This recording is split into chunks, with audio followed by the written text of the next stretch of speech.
again, this is Ron Huxley. I want to talk to you about how to find your anxiety balance. Many of us confuse the words fear and anxiety. We tend to use one interchangeably with the other. But they're actually very different things, and they're actually key points that will help you find a balance in your life and manage anxiety. So let's say that you are on a roller coaster ride, and as you're riding up the roller coaster, you are anticipating something that's going to be very exciting, but you're also terrified. You have physiological symptoms. You're sweating. You're gripping the rail in front of you. You may be starting to hold your breath or get shortness of breath. This event of going up the hill is anxiety. As you are cresting the top and going down the hill, you hear all the people screaming and you're screaming, and there's this kind of rush that's both exciting and terrifying at the same moment. That is fear.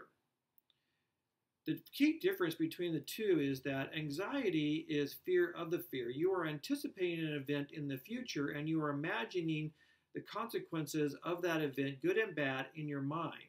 Whereas fear is you are living in the present moment, experiencing the actual symptoms of that terrifying situation as it's occurring.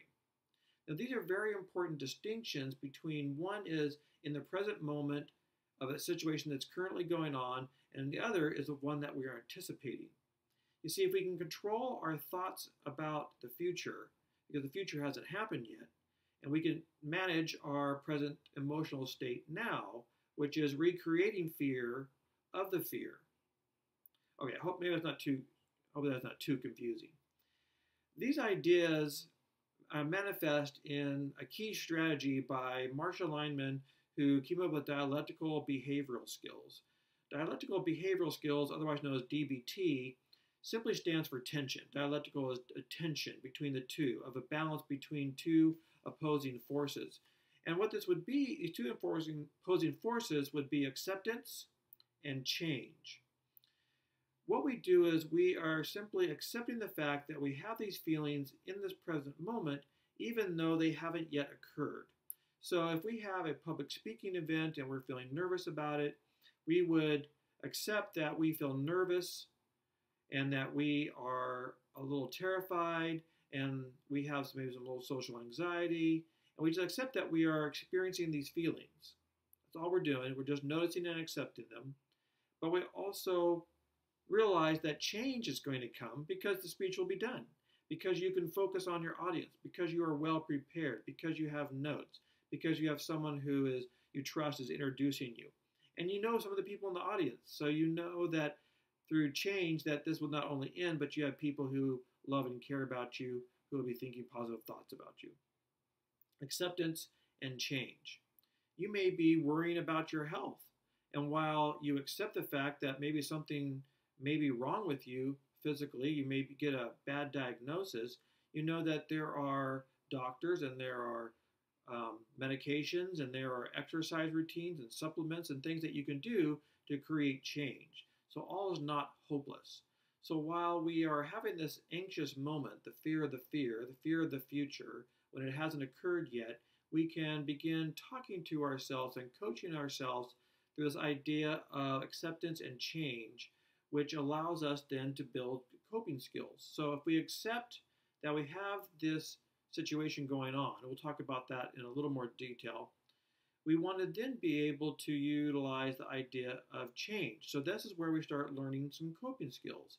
So if presentations are part of your work and you feel anxious about that part of your job, then you know that you can change how you feel because you can go and get coached, because you can go to Toastmasters International, because you can read books on speaking engagements, because you can watch YouTube videos, because you can speak to a speech coach. So there's many things that you can do that will help you build skills and deal with stress. So sometimes we get anxious, we know how to deal with that. We learn muscle relaxation skills. We learn how to deep breathe. We use acceptance and change tactics. We go and get coaching. We learn new skills. Maybe you're terrified of going out on a date. So you accept the fact that you are terrified, and maybe you accept the fact that you haven't had very good experiences in the past. But you can change that by going out and having a coach. Again, you can read books on it. You can go out on group date situations. You're learning skills. So this is a way of learning skills and dealing with your anxiety by using actual social skills, coping skills, acceptance and change. Now going back to acceptance again, and the whole concept of the fear, which is anxiety, this is occurring in our mind. So as we are accepting this, we are using the principles of mindfulness. So my ideas of mindfulness may be a little different than what is currently out there. My idea is not to clear your mind out and to erase it of all thoughts and or chanting some type of New Age quote. I'm not trying to engage in this sort of mindfulness practice. Mindfulness is a scientifically based tool which engages all areas of the brain and reduces the overactive amygdala, which is sending out these warning signals. You're going up the roller coaster and it's going to be terrifying. So it allows you to deal with your own physiological responses of anxiety. So what I want you to do with this mindfulness practice, and I don't think I gave you the definition of mindfulness as I use it is, what is your mind full of? And so what your mind is full of when you're anxious are all these images of terrifying things happening, of you crashing, burning, dying, bleeding, or relationships going bad, or getting a horrible diagnosis, or all your finances and your business is crumbling. So you have this imagination of the future, fear of the fear, that hasn't even happened yet. And yet you're incorporating that in your thoughts, and that is creating these anxious reactions. So what I want you to do is when you are experiencing this anxiety, I want you to be able to begin just noticing what's going on, to be able to observing that you are having this thought or this physical response. And you'll simply say something simple like, I am feeling very sweaty right now. I am having a shortness of breath. I am worried about dying. I am believing that this relationship could end, or I have a fear that I'm going to get a really bad diagnosis.